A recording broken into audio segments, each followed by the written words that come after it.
చిన్న ప్రవక్తల గ్రంథాలలో జకర్యా గ్రంథం 4వ అధ్యాయము 6వ వచనము నుండి 6-7. అప్పుడు అతడు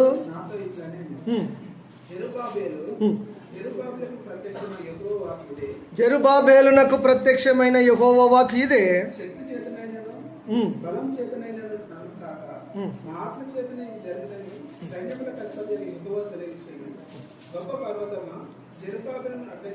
గొప్ప పర్వతమా, జెరుబాబేలును అడ్డగించుటకు నువ్వు ఏమాత్రపు దానవు? నువ్వు చదును భూమి వగుదువు, కృప కలుగును గాక, కృప కలుగును గాక అని జనులు కేకలు వేయగా అతడు పైరాయి తీసుకొని పెట్టించును. చదువుదాము. హగ్గాయి, జకర్యా ఈ గ్రంథాల నుంచి ఈరోజు దేవుని వాక్యాన్ని మనం వినబోతున్నాము. జాగ్రత్తగా గమనించండి. అక్కడే ఈ జకర్యాకు ఎడం పక్కే హగ్గాయి ఉంది. హగ్గాయి జకర్యా గ్రంథంలో నుండే ఈరోజు మన దేవుని వాక్యాన్ని ధ్యానించబోతున్నాము. ఒక డిఫరెంట్ సబ్జెక్టు, ఏదో ఒక డిఫరెంట్ బైబిల్ క్యారెక్టర్ను, ఒక రోషం కలిగిన, పౌరుషం కలిగిన ఒక వ్యక్తి గురించి మనం ఈరోజు దేవుని వాక్యంలో నుండి నేర్చుకోబోతున్నాము. ధైర్యం కావాలి అనేది లాస్ట్ వీక్, పోయిన ఆదివారం నాడు వాక్యాన్ని విన్నాము. ఈరోజు ఏ వాక్యం వింటే, ఎవరి గురించి మనం తెలుసుకుంటే మనకు కొంత ధైర్యము, మనకు కొంచెం పౌరుషం, రోషము, ప్రభువు కొరకు ఖచ్చితంగా నిలబడగలుగుతామో అటువంటి ఒక బైబిల్ క్యారెక్టర్ను మీ ముందుకు తీసుకొని వచ్చాను. ఆయన పేరు జెరుబాబేలు. చెప్పండి, జెరుబాబేలు. జెరుబాబేలు, జెరుబాబేలు. పోయిన వారం నాడు దావీదు ఒక నినాదంతో వచ్చాడని చెప్పాడు. ఆయన తీసుకున్న నినాదం ఏంటి? యుద్ధం యెహోవాది అనే నినాదంతో వచ్చాడు. మీతో అన్నిసార్లు అనిపించాను, ఏం జరుగుతుందో చూద్దాము అని చెప్పి కూడా అనిపించాను. అసలు ఇప్పుడు గుర్తుకులేదు ఆ నినాదం ఏంటో, ఇప్పుడు గుర్తుకులేదు. అసలు ఏం జరుగుతుంది అంటే అసలు జరుగుడు తర్వాత అసలు గుర్తుకులేదు ఆ నినాదం. ఈ రోజు ఇంకొక నినాదం ఉంది. ఆ నినాదం ఏంటంటే కృప కలుగును గాక, కృప కలుగును గాక. హల్లెలూయా. చెప్తారా ఈ మాట? 2 సార్లు చాలు, ఇంకోసారి చెప్పిస్తాం మళ్ళీ మధ్యలో కొంత దూరం పోయిన తర్వాత. ఇది కొంచెం వార్మప్ టైప్. ఇది జెరుబాబేలు. ఆయన నినాదం ఏంటంటే కృప కలుగును గాక, కృప కలుగును గాక అని పైరాయి పెట్టినప్పుడు అన్నీ సెట్ అయిపోయాయి. ఇక్కడ దేవుని వాక్యంలో చూసినప్పుడు గొప్ప పర్వతం కనబడుతుంది. ఓ గొప్ప పర్వతమో, జెరుబాబేలును అడ్డగించుటకు నువ్వు ఎంత మాత్రం దానవు. గొప్ప పర్వతము అక్కడ దేవుని మందిరము నిర్మాణములో ఇబ్బందులను చూపిస్తుంది. ఈ గొప్ప పర్వతము అడ్డుబండ దేవుని మందిర నిర్మాణానికి అడ్డుకట్టగా ఉంటుంది, దాన్ని చూపిస్తుంది. దేవుని సంకల్పంలో ఆత్మపూర్ణులైన వారి ఎదుట ఏ ఇబ్బంది వారిని ఆపదు అని తెలియజేస్తుంది అన్నమాట ఈ మాట. దేవుని సంకల్పంలో ఉన్న సంఘము, దేవుని సంకల్పంలో ఉన్న సేవకుడు, దేవుని సంకల్పంలో ఉన్న విశ్వాసులు ఆత్మపూర్ణులైన వారి ఎదుట ఈ ఇబ్బందులు ఏమాత్రపు నిలువవు. ఇది మనం ఖచ్చితంగా గుర్తుపెట్టుకోవాల్సిన విషయం. ఎన్నో అడ్డుబండలు వస్తాయి, అన్నీ పోతాయి. గొలియాత్ వచ్చాడు, పోలేదా? పోయిన వారం చెప్పాను కదా, గొలియాత్ వచ్చాడు, పడిపోయాడు. ఎలుగుబంటి వచ్చింది, చంపబడింది. సింహం వచ్చింది, చంపబడింది. విశ్వాస ఆత్మీయ యాత్ర ఇది రణరంగము, యుద్ధ భూమి అని నేను లాస్ట్ వీక్ చెప్పినట్టుగా వస్తాయి, ఎదురవుతాయి. వీటన్నిటిని మనము ఎదుర్కోవాలి అనేది ముఖ్యమైన విషయాన్ని మనం నేర్చుకుంటున్నాము. ఇక్కడ గొప్ప పర్వతం అంటే మందిర నిర్మాణంలో ఒక అడ్డుబండ అని, పైరాయి అని అక్కడ రాయబడింది. మందిర నిర్మాణం ముగింపును చూపిస్తుంది. పైరాయి పెట్టించినప్పుడు, చివరి రాయి పెట్టించినప్పుడు మందిర పని ముగింపు జరిగింది. అపవాది తల చితకబడింది. సంఘము దేవుని మహిమ కొరకు నిలబెట్టబడింది. దేవునికి స్తోత్రం. హల్లెలూయా. అసలు జెరుబాబేలు ఎవరు? అసలు జెరుబాబేలు ఎవరు? ఇతను ఒక లేవీయుడు, దేవుని మందిర పనికి నిర్ణయించబడిన వాడు. ఎజ్రా గ్రంథంలో రాయబడింది. ఒకసారి తెరుస్తారా? ఎజ్రాలోనికి వెళ్ళండి. ఎజ్రా గ్రంథం పేజీ నెంబర్లు చెప్పాలేంటి? ఇప్పుడు రెగ్యులర్గా తీసే ఇవి కాకుండా ఈరోజు మీరు వేరే పుస్తకాలలో నుండి వస్తున్నాం కదా. ఎజ్రా 3వ అధ్యాయం 8వ వచనం. 300 పేజీ నెంబర్ చెప్తాను. 393.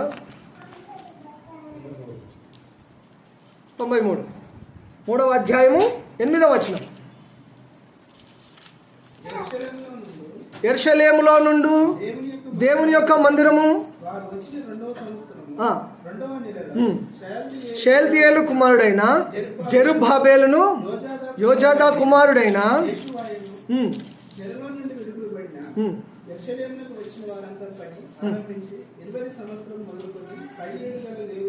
లేవీయులను యెహోవా మందిరం యొక్క పనికి నిర్ణయించారు. చాలా ఇక్కడ జెరుబ్బాబెలు ఎవరు అనే దానికి అసలు జెరుబ్బాబెలు ఎవరు తెలియాలి. తెలిసిన తర్వాత అసలు కథ ఏంటి అనేది మనము నేర్చుకోబోతున్నాము. అసలు జెరుబ్బాబెలు ఎవరంటే అతడు ఒక లేవీయుడు అని దేవుని వాక్యం చెప్తాను. చెరకెళ్ళారు, చెర నుంచి విడుదల పొందారు. విడుదల పొందిన వారిలో 18 సంవత్సరాలు పైబడిన యవనస్తులను ఏరి కోరి దేవుని మందిర పని కొరకు ఏర్పాటు చేసిన వారిలో జెరుబ్బాబెలు ఉన్నాడు అనేది ఆ విషయాన్ని అక్కడ చూస్తాం. తర్వాత అగ్గాయి 1, ఇందాక జకర్యా దగ్గరికి వెళ్ళారు కదా, అక్కడికి వెళ్ళారు. అగ్గాయి 1:1 ఉంది. ఈ జెరుబ్బాబెలు ఎవరు అని అంటే యూదా దేశం పైన అధికారం కలిగిన వాడు లేదా అధికారి అనేది దేవుని వాక్యం చెప్తుంది. ఒక్కసారి అగ్గాయి 1:1 ఏలుబడి యందు 2వ సంవత్సరమున 6వ నెల 1వ దినమున ప్రవక్తయగు అగ్గాయి ద్వారా యూదా దేశం మీద అధికారియు షయల్తీయేలు కుమారుడునైన జెరుబ్బాబెలునకు ప్రధాన యాజకుడునగు యెహోజాదా కుమారుడునైన యెహోషువకును యెహోవా వాక్కు ప్రత్యక్షమై ఇలాగ సెలవిచ్చెను. ఇక్కడ యూదా దేశం మీద అధికారి షయల్తీయేలు కుమారుడైన జెరుబ్బాబెలు అని రాయబడింది. అతను సాధారణమైన వ్యక్తి కాదండి.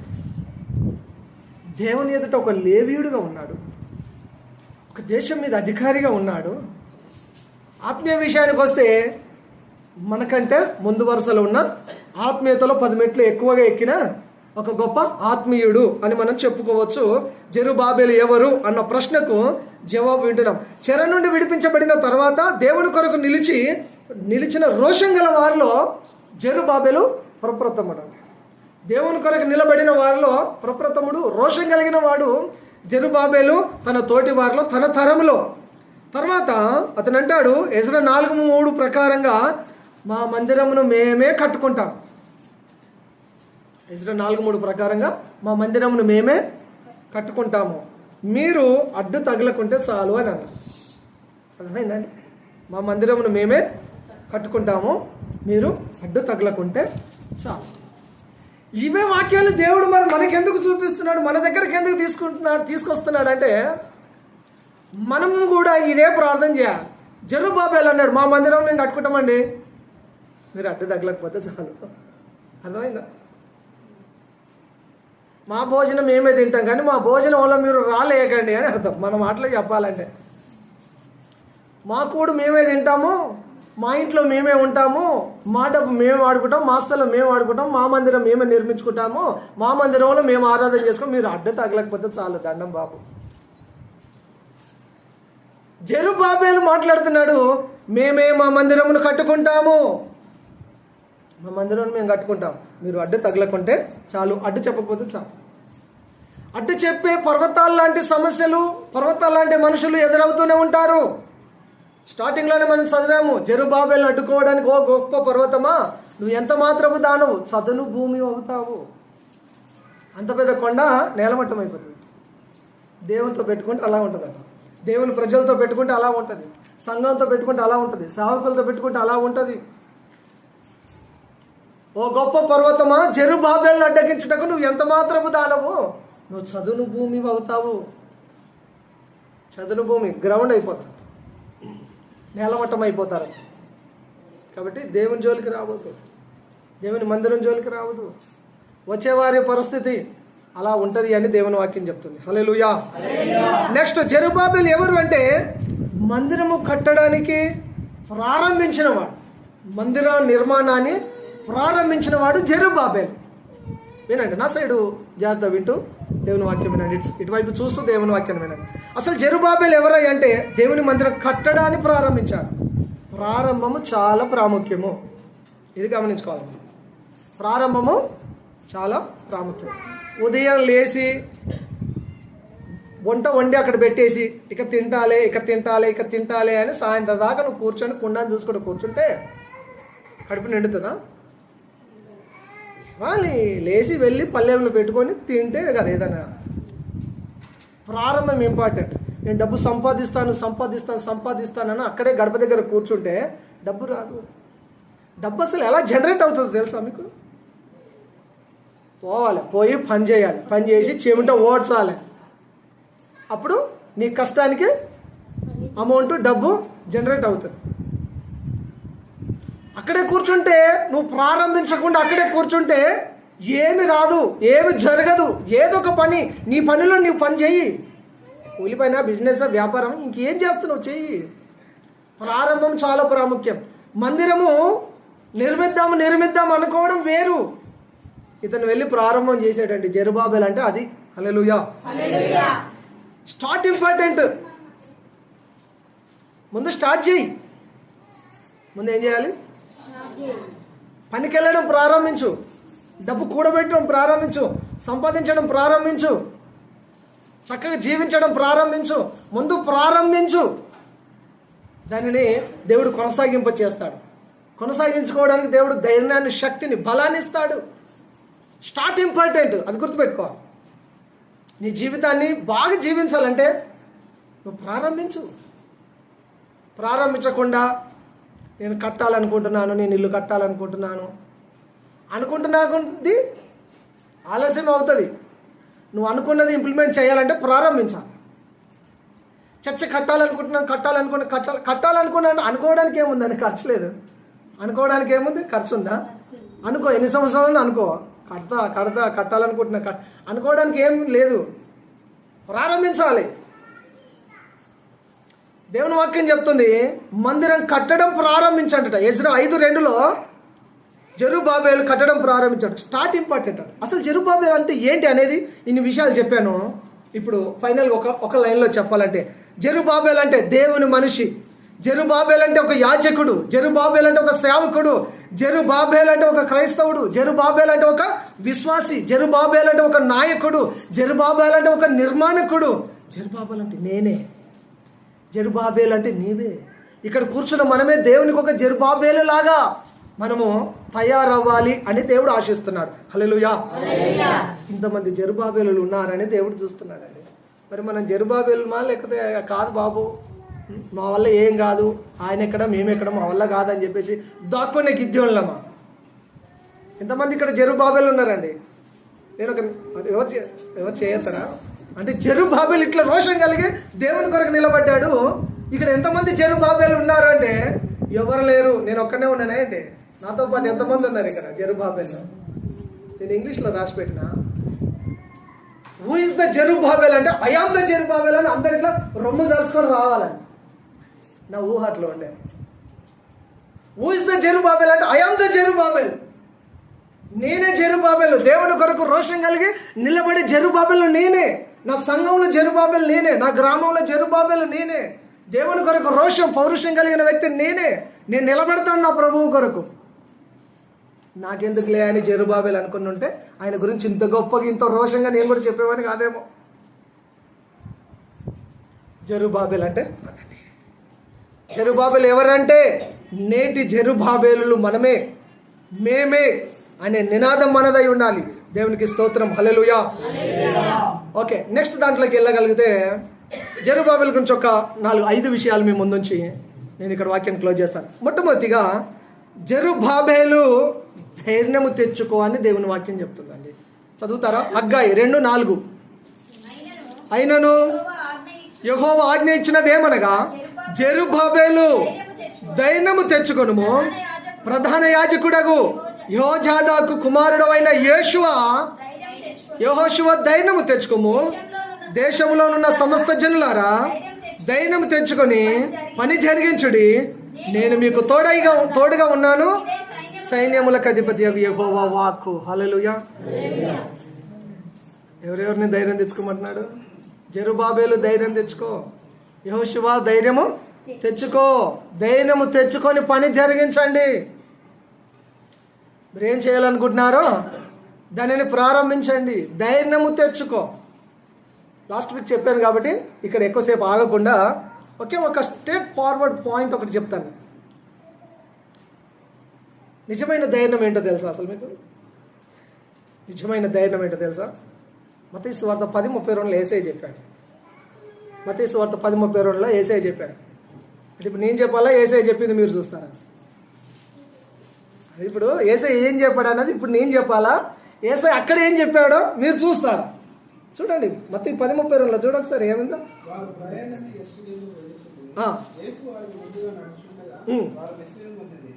వెంబడించి వారు భయపడి అప్పుడు ఆయన మళ్ళా 12 శిష్యులను పిలుచుకొని తన సంబంధింపు వారికి తెలియజేస్తూ ఆరంభించి, ఇదిగో మనం యెరూషలేముకు వెళ్తున్నాము.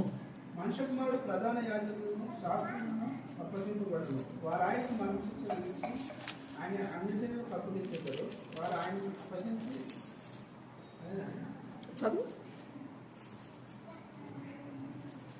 32వ వచనంలో 10:32 చదివావా మత్తయి? ఆ మాట, మనుషుల ఎదుట నన్ను ఒప్పుకొని వాడేవాడో పరలోకమందున్న నా తండ్రి ఎదుట నేనును వానిని. మనుషుల ఎదుట ఎవడు నన్ను ఎరగనను వానిని పరలోకమందున్న నా తండ్రి ఎదుట కూడా నేను. అసలు అర్థమైందా? యేసయ్య చెప్తున్నాడు, పబ్లిక్లో నేను క్రైస్తవుడును, నేను యేసుప్రభుని నమ్మిన వాడును అని ఎవరైతే యేసయ్యను ఒప్పుకుంటారో యేసుప్రభు పరలోకంలో తండ్రి ఎదుట వీడు మనోడే, వీడి కొరకు ఇల్లు ఉంది, సింహాసనం ఉంది, మొత్తం ఉంది, 1,00,000 మందిలో యేసయ్య నేను క్రైస్తవుడు అని గర్వంగా చెప్తాడు అని యేసయ్య ఒప్పుకుంటాడట. అక్కడ మనుషుల ఎదుట నువ్వు కూడా చర్చికి పోతావు కదా, నువ్వు కూడా నేను పోను, ఆ చర్చ్ అంటే మాకేం తెలియదు, నేను ఎప్పుడైనా ఆ చర్చికి వెళ్ళినా, నేను ఎప్పుడైనా చర్చికి పోయినా, నేను ఎప్పుడైనా ఆ చర్చికి వెళ్ళినా, ఇట్లాంటి డైలాగులు చెప్పేవారు కూడా ఉన్నారు క్రైస్తవులలో. వాళ్ళు ఇక్కడ తేలిపోయారు, అక్కడ దాకా తర్వాత అక్కడ ఒప్పుకోడట, తండ్రి దగ్గర ఒప్పుకోడట, యేసుప్రభు అక్కడ ఒప్పుకోడట. ఈడ నువ్వు ఒప్పుకుంటేనే ఆడ ఒప్పుకుంటారు. ఈడ నువ్వు దేవుని ఒప్పుకోకపోతే పరలోకంలో.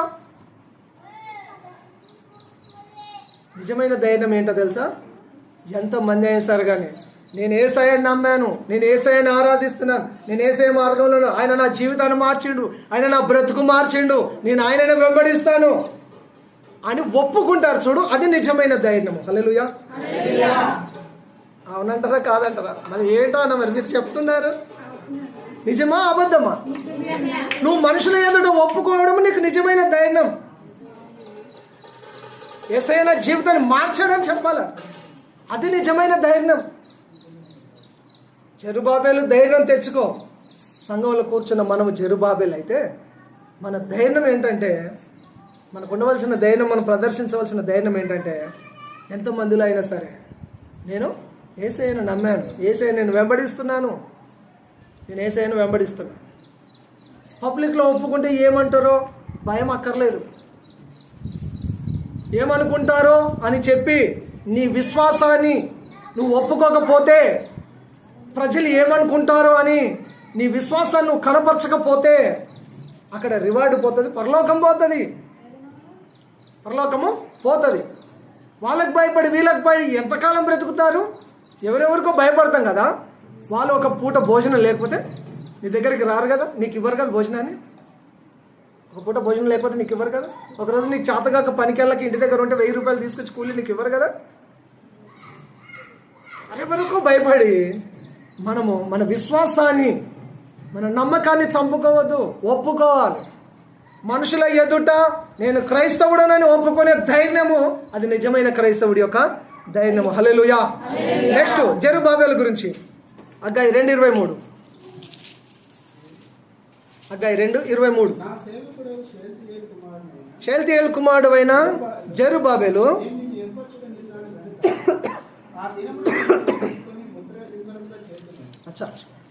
ఇక్కడ రెండో విషయం గమనించండి. ప్రతి మాటలో జెరుబాబేలు జెరుబాబేలు అని. ఫస్ట్ది జెరుబాబేలు.